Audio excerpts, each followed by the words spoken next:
Selamat pagi Bapak Ibu dan kasih Tuhan, Shalom, damai sejahtera dalam Tuhan Yesus menyertai Bapak Ibu dan Saudaraku semuanya di pagi hari ini. Tema renungan kita pagi hari ini adalah duri dalam daging. Terambil dari 2 Korintus 12 ayat 1 sampai 10 Saudara. Bapak Ibu dan kasih Tuhan, hidup sehat, kuat, sejahtera, tak ada masalah, tak ada kesulitan yang berarti. Berlimpahkan berkat, tentu itu menjadi harapan setiap orang Kristen, setiap orang percaya. Tetapi kadangkala harapan itu tidak sesuai dengan kenyataan yang harus kita alami sesungguhnya.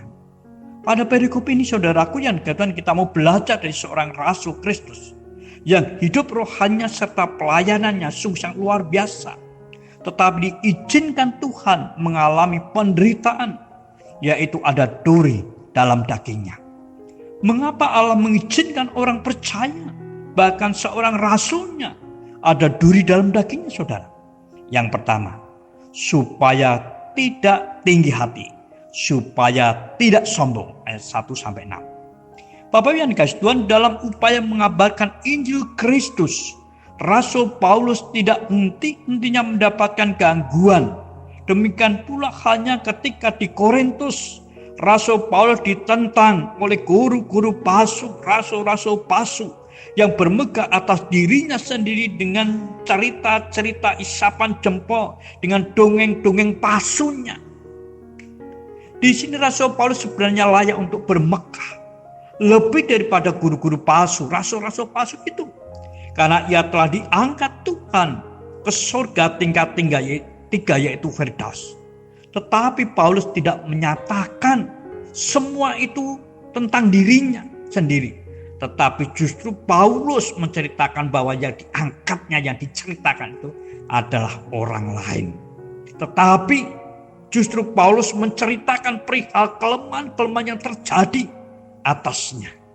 Nah Bapak Ibu dan Saudaraku yang dikasihi Tuhan, tidak sedikit orang-orang Kristen yang bermegah atas dirinya sendiri. Bahkan banyak hamba-hamba Tuhan yang menempatkan dirinya ketinggian, kepedean saudara. Kita tahu corona gak pandang orang, gak pandang status, gak pandang jabatan.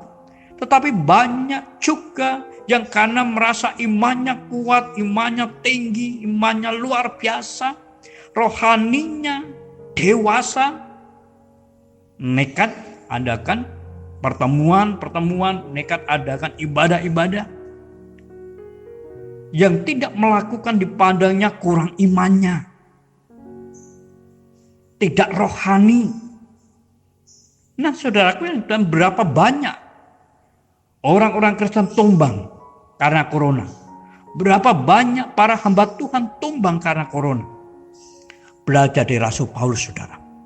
Sekalipun dia mendapatkan perhatian, sekalipun dia mendapatkan kasih dari Tuhan Allah yang begitu luar biasa, sehingga dia diangkat sampai di Firdaus, tetapi ia tetap rendah hati. Ia tidak sombong. Rasul Paulus berkata saudaraku, tetapi barang siapa bermegah, hendaklah ia bermegah di dalam Tuhan. Jadi Bapak Ibu dan Saudaraku dan Tuhan, ketika kita diizinkan Tuhan dalam penderitaan kesulitan, ada duri dalam daging kita yang terus mengocoh kita, terus memukul kita. Itu semua supaya kita tidak sombong, supaya kita tetap rendah hati sebagai anak-anak Tuhan. Itu yang pertama. Yang kedua saudaraku yang dikasihi Tuhan, mengapa ada duri dalam daging di dalam setiap kehidupan kita? Supaya kuasa Tuhan menjadi sempurna. Ayat 7-10. Paulus sadar saudaraku yang dikasihi Tuhan bahwa penyataan-penyataan yang luar biasa yang Tuhan kasih kepadanya bisa membuat dia sombong, dia meninggikan diri. Oleh karena itu Tuhan izinkan adanya duri dalam dagingnya. Ada utusan-utusan iblis yang mengocohnya, yang memukulnya. Sekalipun Rasul Paulus sudah 3 kali minta supaya utusan-utusan iblis itu undur daripadanya. Tetapi apa jawab Tuhan saudara? Cukuplah kasih karuniaku bagimu. Sebab justru dalam kelemahanlah kuasaku menjadi sempurna. Dengan adanya duri dalam daging, utusan iblis yang terus memukulnya, adanya penderitaan, adanya keterbatasan, membuat Paulus bersandar penuh kepada Tuhan. Dan hal itu terbukti, saudaraku yang kata, sekalipun dalam keterbatasan Paulus tidak tersingkir, tidak terkendala dalam pemberitaan Injil Kristus. Sungguh pun demikian, keadaan tubuhku yang merupakan pencobaan bagi kamu, namun kamu tidak menganggap sebagai sesuatu yang hina dan yang menjijikkan, tetapi kamu telah menyambut aku sama seperti menyambut seorang malaikat Allah, malah sama seperti menyambut Kristus Yesus sendiri. Galatia 4 ayat 14. Suatu sambutan yang luar biasa dari jemaat Galatia. Suatu sambutan yang mungkin di luar perkiraan Paulus sendiri. Dan Paulus sadar semua itu bukan datang sendiri, tetapi karena Tuhan. Seringkali kita bersusah hati, bahkan bertanya-tanya sama Tuhan. Mengapa Tuhan, aku yang percaya kepada kamu, harus menderita, harus menghadapi persoalan dan persoalan yang tiada henti-hentinya? Atau sebagai hamba Tuhan kita bertanya, mengapa Tuhan, aku yang telah setia melayanimu, kok izinkan aku harus menderita, kok izinkan aku harus dihina, dimaki, disakiti?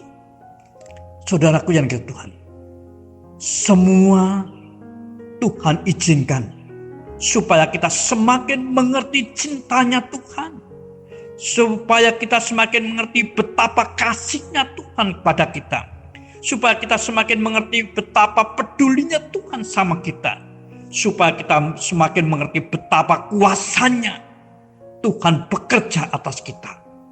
Setiap persoalan, ketika kita bersandar sama Tuhan, Tuhan berkarya secara luar biasa. Janganlah kita menjadi lemah dan ragu, tetapi biarlah kita dalam segala kelemahan kita bisa berkata, karena itu aku senang dan rela dalam kelemahan, di dalam siksaan, di dalam kesukaran, di dalam penganiayaan dan kesesakan oleh karena Kristus. Sebab jika aku lemah, maka aku kuat. Tuhan memberkati. Selamat pagi, selamat beraktivitas. Terus jaga kesehatan, jaga jarak, cuci tangan pakai sabun. Senantiasa bersukacita dan bersyukurlah dalam segala hal. Tuhan memberkati. Amin.